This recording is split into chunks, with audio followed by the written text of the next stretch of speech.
Okay, welcome back. We are now going to be reading more about Kennedy and Trump. I'm going to go to the book here and we will continue on reading. All right, so here we go. So I can get my thing situated here.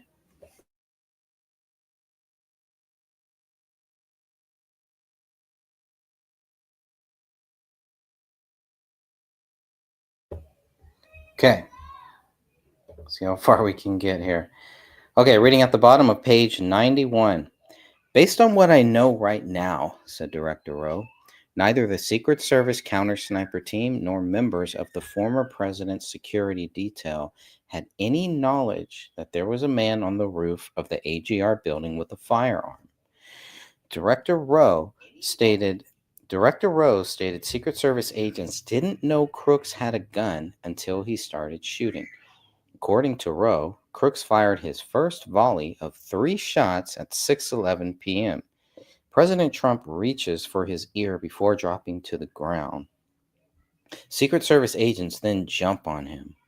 According to the Secret Service timeline, the 4 through 8 shots took place over the next several seconds. So, Crooks is just able to get off 5 more shots before being shot in the head.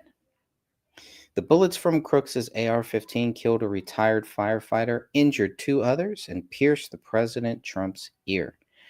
The ninth shot came from a Butler County SWAT operator on the ground who spotted Crooks on the AGR building rooftop.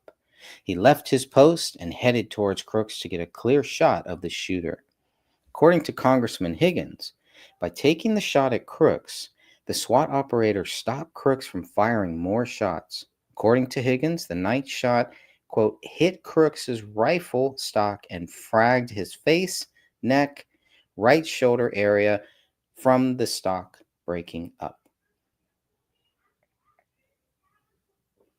So many different stories that we hear about this, but that one is interesting.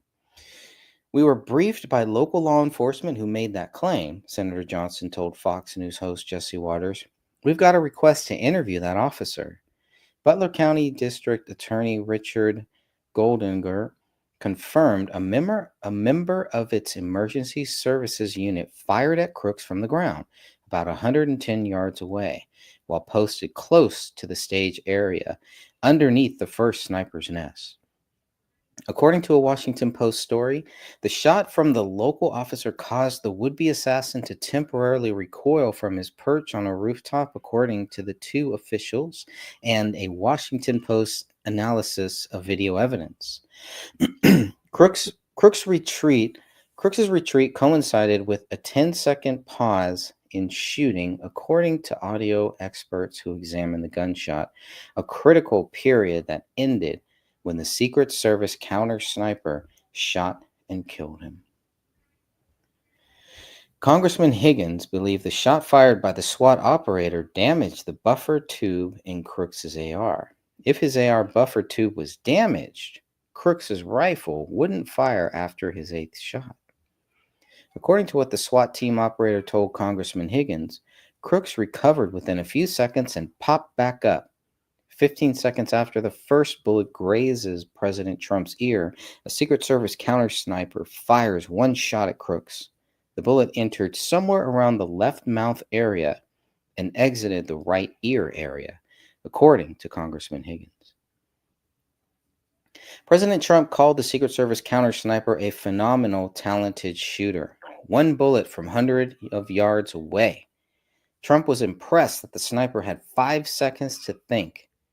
He did not know about Crooks beforehand, by the way. He had 5 seconds. He saw the flash, and he knew what that was. And within 5 seconds, he got off a shot. One bullet. Think of it. One bullet, and that was the end. Otherwise, you would have had many people dead. Crooks was pronounced dead at 6:25 p.m. A cell phone and a device, a gray remote control, were found in Crooks's right pant pocket at 6:46 p.m. Divine intervention. Hours after the assassination attempt, presidential candidate Robert F. Kennedy Jr. received a call from President Trump.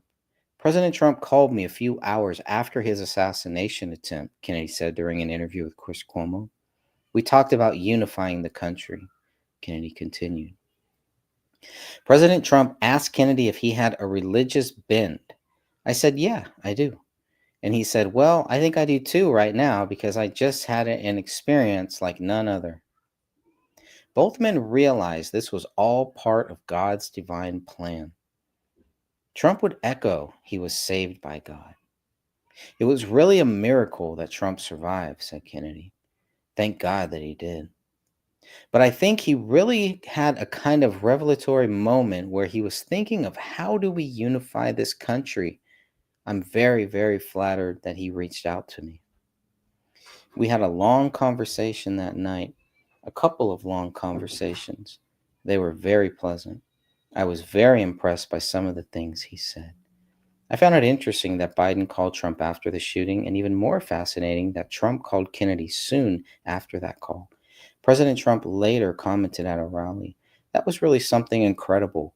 That was from God. Kennedy called it a miracle that Trump survived the assassination attempt. And it is a miracle.